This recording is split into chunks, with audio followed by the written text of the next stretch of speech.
Amen. Tu dois l'aimer. Tu dois faire d'autres actions. Quand le pasteur voit, il peut se souvenir directement de toi. Je suis pasteur, je sais de quoi je vous parle. Parce qu'il arrive des fois, le pasteur est en train de faire même la prière de 2 minutes. Les noms qui vont sauter premiers, ce sont les noms des gens qui les marquent de plus. Je vous livre le secret du pasteur, il ne vous dira pas ça peut-être. Il sera là, genoux, vous priez comme ça, Seigneur, pense à l'église, directement pense à les autres. Pense à au nom de Jésus, Amen. Point. Trouvez la place dans le cœur de votre pasteur. Aimez-les.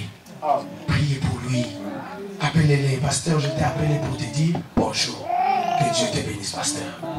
Dites-lui des bonnes paroles. Amen. Pas seulement lui, même le membre de l'église. Amen. Appelle ton frère. Dis mon frère, je t'apprécie.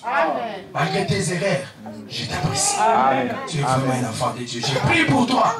Pour ces erreurs que j'avais vues là. Pour que ça change. Amen. Au lieu de critiquer, dis ça à quelqu'un. Amen. Ça va l'aider. Amen. Amen. Je crois que je dis la vérité. Amen. Marie, appelez votre femme. Dites-la que vraiment, mon épouse, je t'aime. Amen. Et je t'apprécie. Malgré que tu n'es pas parfaite, mais moi je t'apprécie. Et je prie pour toi, tu atteindras la perfection. Amen. Ma soeur fait des mains pour les frères. Parents, faites des mains pour les enfants. Ça donne du courage. Dis-lui que vraiment, tu es vraiment un chrétien. Tu es un chrétien. Moi, mon fils, on a dit, toi tu ne sais pas prier. Tout ça, il était en train de pleurer. Mon fils aîné, David.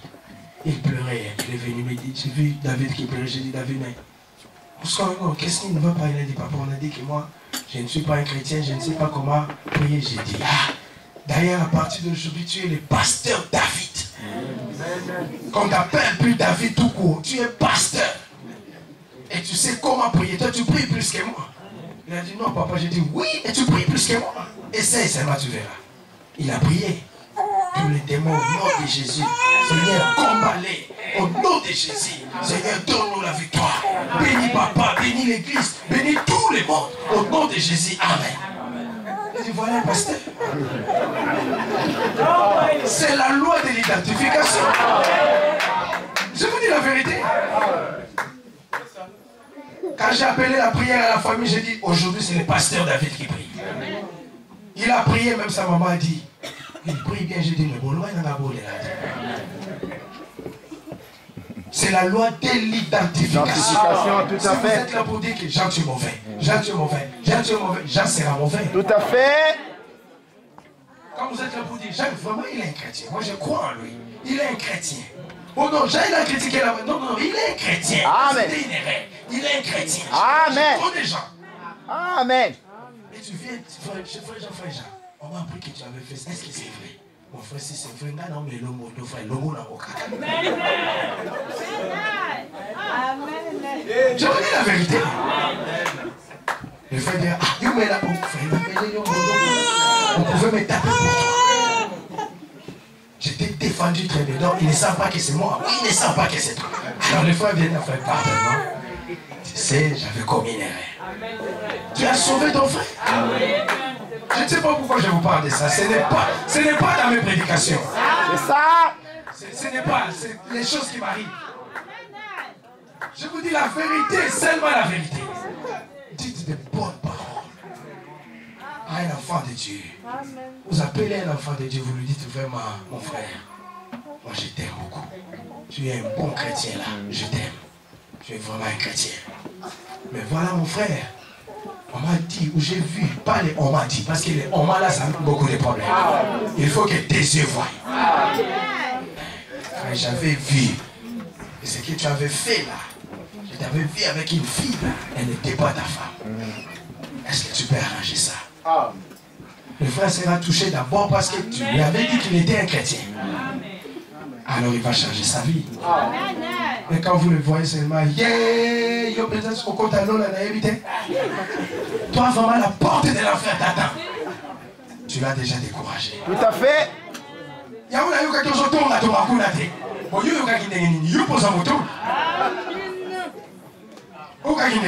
Et celui qui parle, et celui qui écoute. Tout à fait. Parce que tu aurais fait bien de l'arrêter. Amen. Et de dire que non, mon frère, parlons de Jésus. Tout à fait. Laissons un peu cette histoire. Amen. Je crois que vous comprenez. Si vous comprenez, acclamez pour la gloire de Jésus.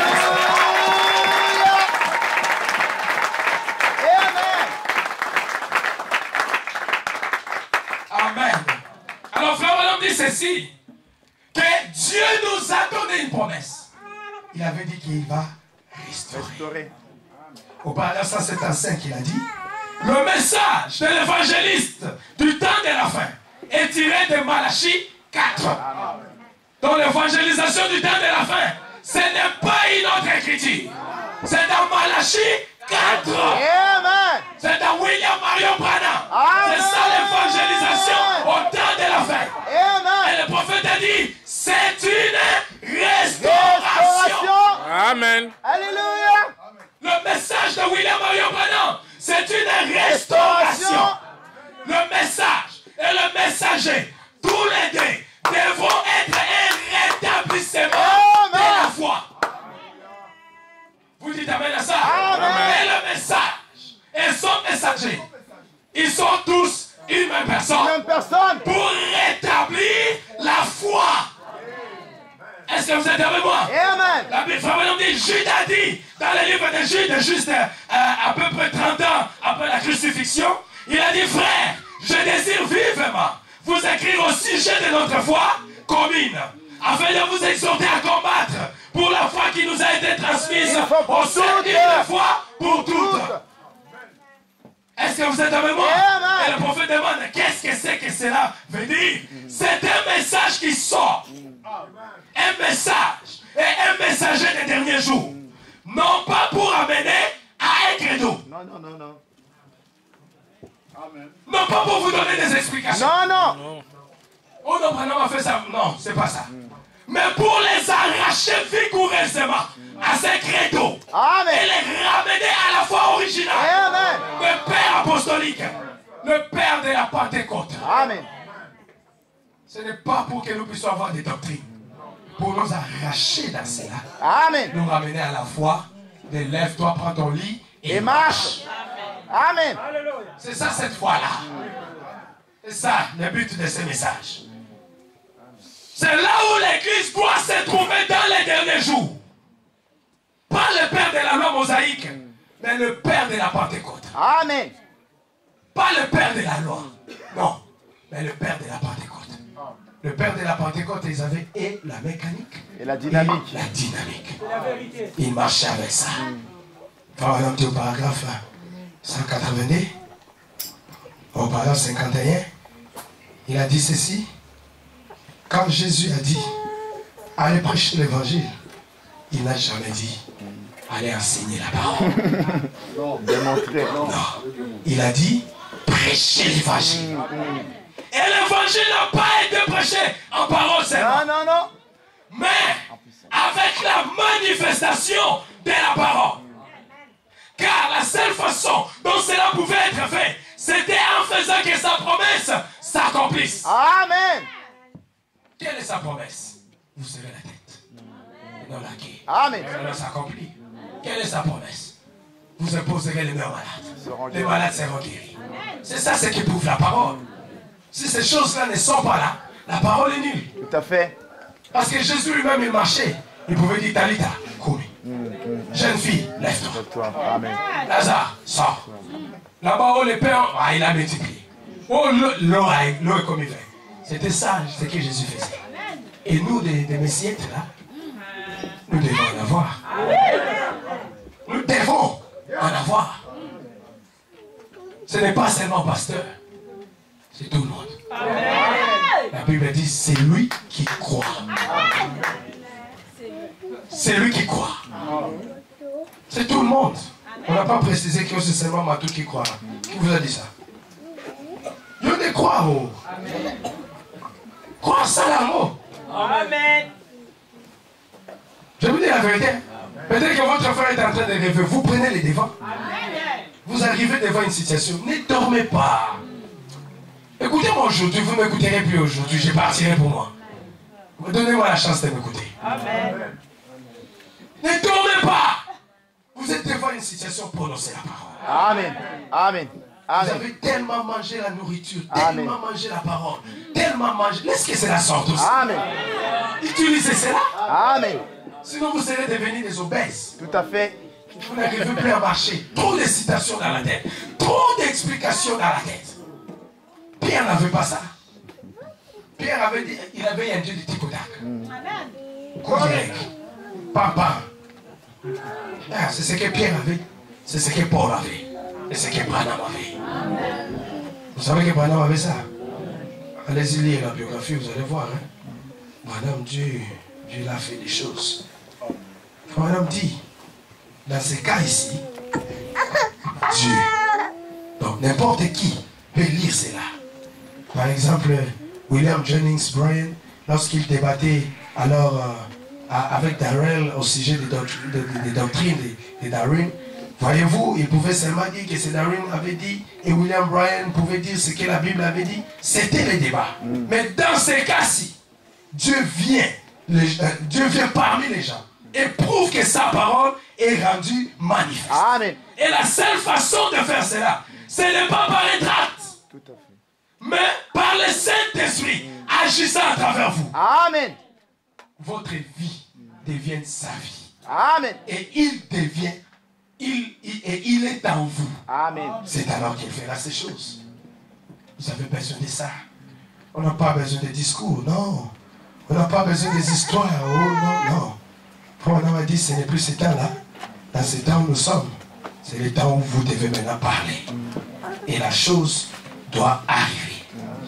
Vous devez parler. Vous devez prier Dieu. Amen. Et la chose doit arriver. Amen. Frère Branham est parti. Le message est resté. Est-ce que vous êtes restauré? Est-ce que vous êtes restauré à la foi de votre Père, de vos pères apostoliques? Si nous l'étions, ou si nous le sommes, alors on doit avoir des pierres. Et on doit avoir des Paul. Amen. Amen. Parce que si nous sommes restaurés à la foi des pierres, l'esprit des pierres là, ce qui faisait les choses là, vous avez le même Saint-Esprit que Pierre avait. Ça doit faire des choses ici. Ça ne peut pas faire seulement là-bas. Et ici, ça a peur. Non, moi j'ai mal quand je vois un chrétien a peur des maux de tête. C'est un démon. Le sida était démon. Vous croyez à ça? La tuberculose est un démon. Le cancer, un démon. La pneumonie, c'est un démon. Oh, les reins, c'est un démon. La appendicite est un démon. J'ai chassé un démon comme ça. Une sœur chez nous, on devait l'opérer le jeudi. Elle m'a appelé, pasteur, j'ai l'appendicite. J'ai dit, mais c'est toi qui travailles dans votre maison. Elle a dit oui. J'ai dit, mais non, on va t'opérer. Elle a dit oui. J'ai dit, tu acceptes ça? Elle a dit non, pasteur, c'est pourquoi je t'ai appelé. J'ai dit, toi, démon d'appendicite, sors de ce corps-là. J'ai dit, Seigneur, je ne veux même pas entendre qu'on l'a opéré. Je priais le mercredi à la chair. Le jeudi, elle est partie à l'hôpital. Elle a porté les habits de l'hôpital. On l'a étalé sur le lit. On voulait l'opérer. Le docteur a dit qu'on fasse les derniers examens. On a fait les derniers examens. Plus question d'appendicite. Amen. C'est un démon qu'on doit chasser. On doit les chasser. Je dis, sors de ce corps, l'a dit. Un enfant de Dieu, tourmenté. Oh, tu as l'autorité de chasser ça. Amen. N'ayez pas peur. Poussez-vous jusque-là. Et parlez. Cette chose doit partir. Amen. Dieu n'est pas un menteur. Amen. Dieu parle. Il doit réaliser ça. Tout à fait. Est-ce que vous croyez à ça? Amen. C'était une promesse. Et aujourd'hui, c'est votre jour. Amen. Cette promesse doit s'accomplir. Frère Branham a dit, au moment où nous sommes, c'est le temps où vous devez recevoir le Saint-Esprit. Le Saint-Esprit, c'est obligatoire. Est-ce que vous croyez à ça? Frère Branham a dit, quand j'apprends qu'il y a un réveil quelque part, je ne reste pas tranquille. Jusqu'à ce que je dois aller là-bas pour que je puisse me ressourcer. Parce que le réveil donne la vie. Alléluia. Est-ce que vous êtes avec moi? Frère, vous avez besoin du réveil. Chaque jour de votre vie, tu as besoin de Dieu. Frère, on dit dans la prédication de la résurrection de Lazare, il a dit ceci: je dois avoir le Saint-Esprit chaque jour de ma vie. Amen. Sinon, je mourrai. Et c'est la vérité. Est-ce que vous êtes avec moi? Amen. Il a dit, Le Saint-Esprit doit venir à moi chaque jour. Amen. Sinon, je ne peux pas vivre. Et c'est la même chose pour toi. Le Saint-Esprit doit être en toi chaque jour. Tu te réveilles le matin, tu essaies ça. Est-ce que ça y est? Ah! Je vous lâche la vérité. Le matin, avant de sortir, vous touchez un peu votre poche. Est-ce que j'ai encore mon wallet là-bas? Mon portefeuille, c'est là-bas? Est-ce que toutes mes cartes sont là-bas? Ça, c'est pour le naturel. Mais quand vous vous réveillez le matin, allez, mettez-vous à genoux. Checkez un peu. Est-ce que cette histoire est encore là? Ou c'est déjà parti? Si c'est déjà parti, demandez à Dieu qui s'arrête. Parce que si tu n'as pas ça le matin, les soirs, tu seras pire. Tout à fait. Tu ne sauras pas vaincre le péché de cet âge mauvais. Amen. Tu as besoin de Dieu every day. Chaque jour, tu as besoin de Dieu, mon frère. Amen. Je vous dis la vérité. Frère Branham m'a dit, mes frères, laissez-moi vous persuader. Il est absolument essentiel et nécessaire et indispensable et obligatoire Amen. que vous receviez le Saint-Esprit maintenant. Amen. Amen. Est-ce que vous comprenez? Il est indispensable et il est obligatoire que vous receviez le Saint-Esprit maintenant. En effet, si vous ne le recevez pas, vous ne pourrez pas venir à la résurrection. Maintenant, regardez bien, Dieu ne peut pas violer ses lois. Ça, nous le savons. Vous devez recevoir le Saint-Esprit maintenant. Amen. Est-ce que vous croyez à ça? Amen. Est-ce que vous avez besoin de lui, Seigneur? Amen. Vous devez recevoir le Saint-Esprit maintenant, pas demain. Je ne donne pas un rendez-vous de demain. Demain, je ne serai pas ici. Je parle de maintenant. Quelqu'un doit recevoir Dieu. Quelqu'un doit disposer son cœur. Quelqu'un doit demander pardon à Dieu pour ses péchés et ses fautes et demander que le Saint-Esprit vienne. Ça doit venir. Dieu n'est pas un menteur. Il a dit si vos pères ici, vous lui demandez le pain, il ne vous donne pas les serpents. À combien plus forte raison, votre Père Céleste, il donnera le Saint-Esprit à celui qui le veut. Est-ce que vous croyez à ça? Au paragraphe 59, pourquoi le Saint-Esprit a-t-il été donné? Il a dit, oh, s'il vous plaît, mes frères, laissez-moi vous convaincre, ma soeur ou mon frère chrétien. Ne laissez pas ce réveil passer à côté de vous. Vous devez recevoir le Saint-Esprit. Qu'est-ce que c'est? C'est l'Esprit de Dieu. À quoi ça sert-il? À vous conduire, à vous guider, à vous remplir, à vous sanctifier, à vous appeler à sortir, à entrer dans l'église. Amen. Laissez-moi vous convaincre. Laissez-moi vous persuader, mes bien-aimés, que vous avez besoin du Saint-Esprit. Amen. Pour vaincre les dieux de cet âge mauvais. Pour vaincre le péché. Peut-être que c'est votre dernière occasion pour écouter ces messages. Si vous n'avez jamais eu le Saint-Esprit, c'est aujourd'hui votre jour. De demander à Dieu d'avoir ça. Demandez à Dieu les émotions. C'est bien aussi. Que vous soyez aussi là, qu'on vous tienne un peu sous l'onction. Ça fait du bien. Ça enlève un peu les courbatures. Ça fait du bien. Est-ce que vous croyez ça? Amen. Mon frère et ma soeur, pourquoi le Saint-Esprit a-t-il été donné? Paragraphe 163. Mon frère et ma soeur, comme votre frère et comme votre serviteur en Christ, laissez-moi vous convaincre de tout mon cœur.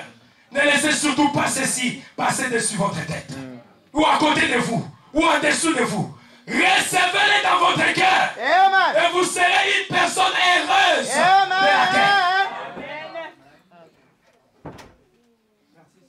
Vous croyez à ça? Amen.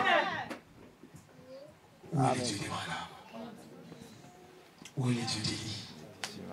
Et Dieu qui pouvait répondre par la colonne des fées. Nous le désirons maintenant. Alléluia. Vous le voulez? Nous avons besoin de lui. Qu'il vienne changer les vies des Amen. enfants de Dieu. Qu'il vienne enlever les pantalons, les collants des femmes et leur donner l'habillement normal. C'est ce que nous voulons. Le Saint-Esprit au milieu de nous. Qu'est-ce que l'évangile surnaturel?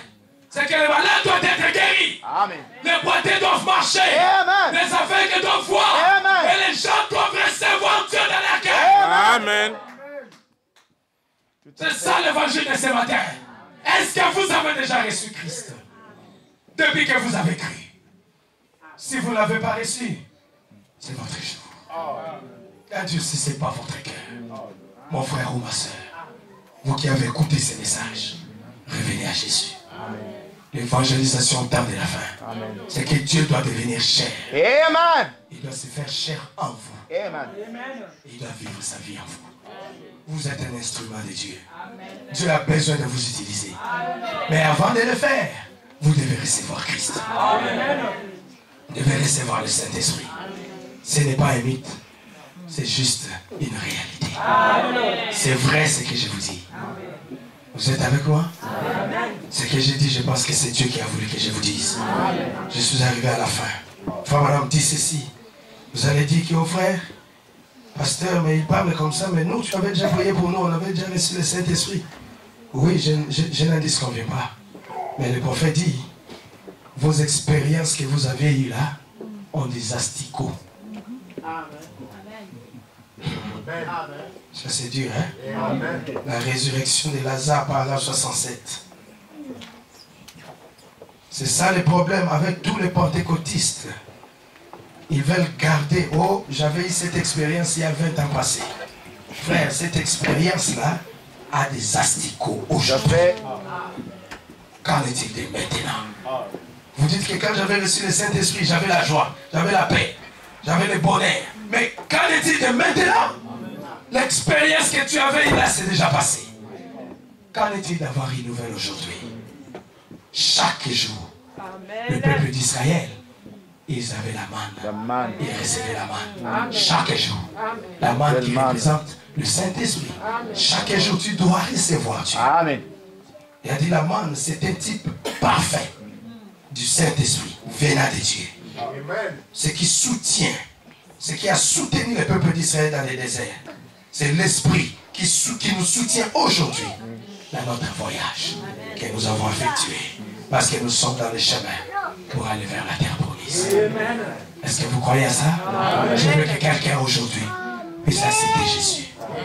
Je veux que quelqu'un aujourd'hui puisse être puisse regretter de sa vie, puisse regretter sur ses fautes, puisse regretter sur ses péchés, sur le chemin qu'il avait pris là.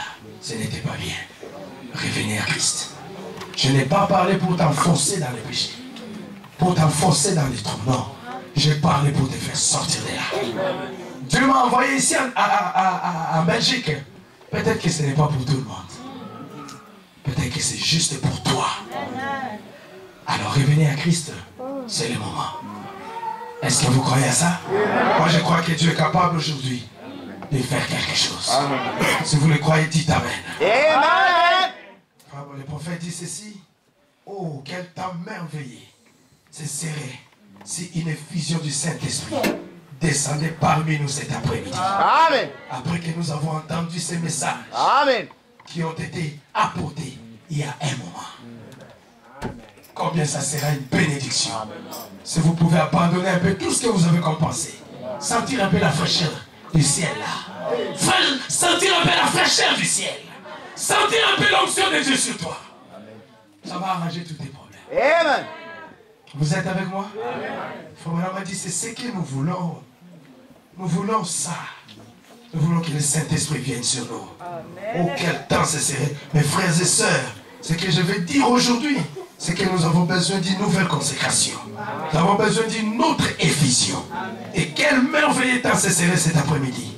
Quand ces milliers de gens, ou ces centaines de gens, ensemble rassemblés ici ce soir, dans ce beau temple, et si seulement nous pouvions consacrer à nouveau nos vies, et décider dans nos cœurs que nous rentrerons à la maison, laver nos visages, et les nettoyer, et non seulement nos visages, mais aussi nos âmes. Et non dans l'eau de Belgique, de Bruxelles, mais dans le sang du Seigneur Jésus. Et par la puissance de Dieu. Amen. Et recommencer une nouvelle vie. Amen. C'est cela dont nous avons besoin. Être lavé dans le sang de l'agneau. Oui, monsieur. Je crois que je me suis vidé. J'ai dit ce que je pouvais dire. Et je vais prier pour nous tous. Est-ce que vous le voulez? Amen. Alors lèvons-nous nous tous. Est-ce qu'on peut jouer quelque chose de bien? Tu peux jouer Jésus manifesté. Toi, tu connais ça? Tu ne connais pas ça? Bon, joue quelque chose qui donne la chaleur. Donne quelque chose de bien là. Et nous allons prier Dieu. Vous-même priez Dieu. C'est lui qui a senti dans son cœur que quelque chose l'a touché ce matin. Mais Dieu, si ce n'est pas votre cœur, c'est votre péché, demeure encore. C'est une occasion pour vous d'abandonner cela à notre Dieu. Est-ce que vous croyez à cette église? Aujourd'hui, c'est votre jour. Parlez à Jésus-Christ. Que chacun parle à Dieu. Ce message a été puissant. Je crois que notre Dieu est parfaitement capable d'éprouver sa parole. Oh Dieu, oh my God, help me Lord. J'ai besoin de toi Seigneur. Je leur ai dit la vérité Père. C'est le temps de la restauration. Cette église doit être restaurée Père. Je leur ai dit la vérité. Éternel Dieu des armées. Le pasteur m'a cédé sa chair. Il m'avait dit de me sentir à l'aise, de faire ce que tu me diras de faire. Jésus, je ne veux pas abuser de cela. Je veux que tu descendes. Viens Seigneur. Viens Seigneur. Viens Seigneur. Viens confirmer cette parole Seigneur. Viens Seigneur. Ben Dieu de William Marion Mana. Ben Dieu d'Élie. Ben Dieu de la Bible. Ben ça dans cette salle maintenant. Viens Seigneur. Viens confirmer cette parole.